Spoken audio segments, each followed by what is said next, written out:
Income pays bills, assets create freedom. Most people grow up believing that the ultimate financial goal is a higher salary. Get a better job, work longer hours, chase promotions. And for a while, that belief feels right, because income does solve immediate problems. It puts food on the table, pays the rent, and keeps the lights on. Income brings relief. But relief is not freedom. Relief is temporary. Freedom is permanent. Here is the truth. Few people are taught early in life. Income is what you earn, but assets are what you keep working for you long after the effort is done. Income depends on your presence. If you don't show up, it stops. Assets, on the other hand, continue whether you are awake or asleep, working or resting. This difference alone explains why two people earning the same salary can end up living completely different financial lives. Many hardworking people are exhausted not because they lack ambition, but because their entire financial system depends on them showing up every single day. Miss a week of work and stress begins. Miss a month and panic sets in. That is not a lack of effort, that is a lack of assets.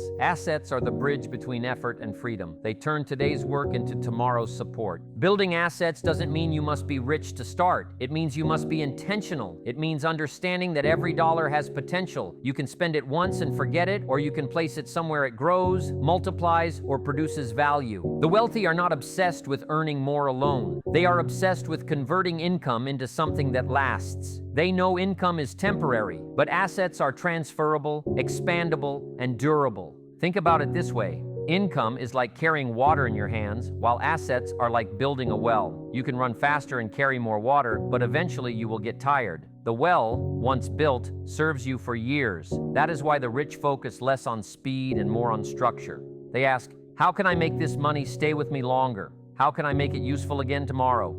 This shift in thinking changes everything. It removes desperation from work and replaces it with purpose. You stop working just to survive and start working to build. And once you begin building assets, you feel something powerful: control. Not control over the world, but control over your time, your choices, and your future. The rich buy time, not things. One of the biggest illusions in modern life is the idea that success is visible. Big houses, expensive cars, designer labels, these things scream achievement to the outside world. But the rich know something most people overlook. Real wealth is invisible, and its greatest reward is time. Time is the one currency everyone spends, but few invest wisely. Most people trade time for money, then trade money for things, and then wonder why they still feel trapped. The rich reverse that cycle. They trade money for time. They use money to reduce obligations, eliminate pressure, and create options, because time, unlike money, cannot be replaced. When the wealthy consider a purchase, the question is not, can I afford this? The question is, what will this cost me in time? Will it require more work, more stress, more maintenance, more dependence? Or will it give me breathing room, flexibility, and peace of mind? This mindset alone separates temporary success from lasting freedom. Many people unknowingly buy things that steal their future. A bigger lifestyle demands a bigger paycheck. A bigger paycheck demands more hours. More hours demand more energy. And soon, life becomes a cycle of earning and spending with no exit. The rich are careful here. They understand that every unnecessary expense is a silent agreement to work longer than needed. Instead of upgrading appearances, they upgrade systems. Instead of impressing others, they reduce dependency. They invest in things that give them leverage. Skills, businesses, assets, and opportunities that shorten the distance between effort and reward. Their goal is not luxury first, but liberty first.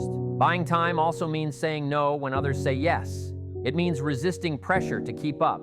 It means understanding that peace of mind is more valuable than applause. While others celebrate purchases, the rich quietly celebrate freedom. The freedom to choose how they spend their day, who they spend it with, and what they work on. This way of thinking doesn't happen overnight. It grows from awareness. Awareness that time is life, and how you spend money determines how much of your life you truly own. Delayed gratification is the hidden advantage. Delayed gratification is not a popular idea in a world built on instant results. Everything around us encourages speed. Buy now, enjoy now, upgrade now, and yet the people who build lasting wealth quietly practice the opposite. They understand that the ability to wait is not weakness, it is power. It is the discipline to choose what matters most over what feels good right now. Most people don't fail financially because they don't earn enough. They fail because they spend future freedom on present comfort. A raise comes in and lifestyle rises with it. A bonus arrives and it disappears just as quickly. There is nothing wrong with enjoying money, but the wealthy draw a clear line between reward and sabotage. They know that every early reward taken without preparation delays freedom later. Delayed gratification means being willing to feel a little uncomfortable today so you can feel secure tomorrow. It means driving a car that's paid off while others are drowning in payments. It means investing quietly while others celebrate loudly. This isn't about deprivation or punishment, it's about direction. The rich are not denying themselves joy, they are scheduling it. There is a deep emotional strength required to delay gratification because it often means standing alone. It means watching others enjoy things you could afford but choose not to buy. It means trusting a future you cannot yet see, and that trust is built through vision. The wealthy are guided by a clear picture of where they are going, not distracted by every shiny object along the way. What makes delayed gratification so powerful is compounding, not just of money, but of confidence. Each disciplined decision builds self-respect. Each smart choice reinforces identity. You stop seeing yourself as someone who reacts to impulses and start seeing yourself as someone who plans outcomes. And once your identity shifts, your behavior follows naturally. The truth is, anyone can spend money. Very few can wait. And those who master waiting gain an edge that no salary alone can provide. They gain control over their future by refusing to be controlled by the moment. Money should work harder than you do. Most people are taught one rule about money: work hard for it. And that advice, while honest, is incomplete. The wealthy follow a more advanced rule: work hard once, then make your money work continuously. This shift in thinking changes money from a tool of survival into a tool of expansion. When money only comes from effort, life becomes fragile. If energy drops, income drops. If opportunity disappears, stability disappears. The rich understand that relying solely on labor is risky, no matter how skilled or dedicated you are. That is why they focus on building systems where money generates more money. This doesn't happen by accident. It begins with intention. The wealthy give every dollar a purpose. Instead of asking, "What can this buy me?" they ask, "What can this build for me?" They treat money like an employee, trained, assigned, and expected to perform. Idle money is wasted potential, and wasted potential is a hidden cost few people measure. Making money work doesn't require complex strategies at the start. It requires a mindset shift. It means saving before spending, investing before upgrading, reinvesting before rewarding. Over time, these decisions stack, slowly at first, then faster than expected. What once required constant effort begins to require supervision instead. Emotionally, this creates relief.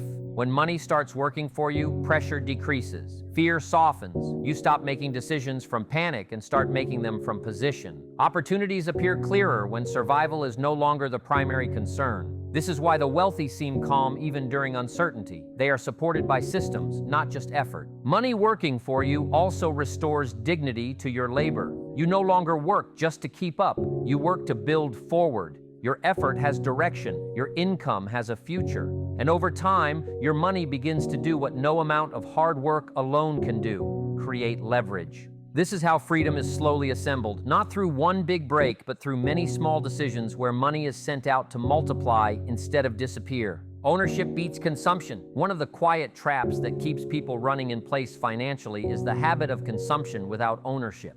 From a young age, we are taught how to spend, but rarely taught how to own. Buy this, upgrade that, replace what still works. And slowly, without realizing it, many people become experts at consuming and beginners at building. The rich understand a simple but life-changing truth: what you own determines how you live. Consumption feels good in the moment. It provides excitement, status, and temporary satisfaction. But most things we consume lose value the moment we acquire them. They demand maintenance, attention, and more money just to keep them. Ownership, on the other hand, creates leverage. Ownership produces value instead of draining it. This is why the wealthy focus less on what looks good today and more on what grows stronger tomorrow. Ownership can take many forms: businesses, investments, skills, systems, or ideas, but the principle is the same. Owners get paid differently. They are rewarded not just for effort, but for vision. While consumers trade money for pleasure, owners trade money for position. And position over time becomes power. Not power over others, but power over choices. Emotionally, this requires courage. Choosing ownership often means going against the crowd. It means buying fewer things and building more foundations. It means accepting that your success may not be obvious to others at first. But the wealthy are comfortable with this because they understand that applause does not pay dividends. Ownership does. When you own, your money has a destination. It's not just gone, it's placed. It's assigned a role in your future. This mindset transforms spending into strategy and transforms patience into progress. And slowly, almost quietly, ownership begins to change how you see yourself, from a participant in the economy to a creator within it. Point 6. Wealth is built quietly through discipline and patience. The final rule of the rich is not flashy, and that's exactly why it works. Wealth is built quietly. No shortcuts, no overnight miracles, just discipline, patience, and consistency applied over time. Most people underestimate how powerful small decisions can be when repeated daily. The wealthy do not. Discipline is choosing what matters most, even when no one is watching. It's making the right decision when the easier option is available. It's staying committed when motivation fades. The rich understand that motivation comes and goes, but discipline stays. And discipline, practiced long enough, becomes identity. Patience is equally important. Wealth rarely announces itself early. It grows slowly, often invisibly. There are long stretches where it feels like nothing is happening. This is where most people quit, not because the plan was wrong, but because the results were quiet. The wealthy stay. They understand that compounding rewards those who wait with intention.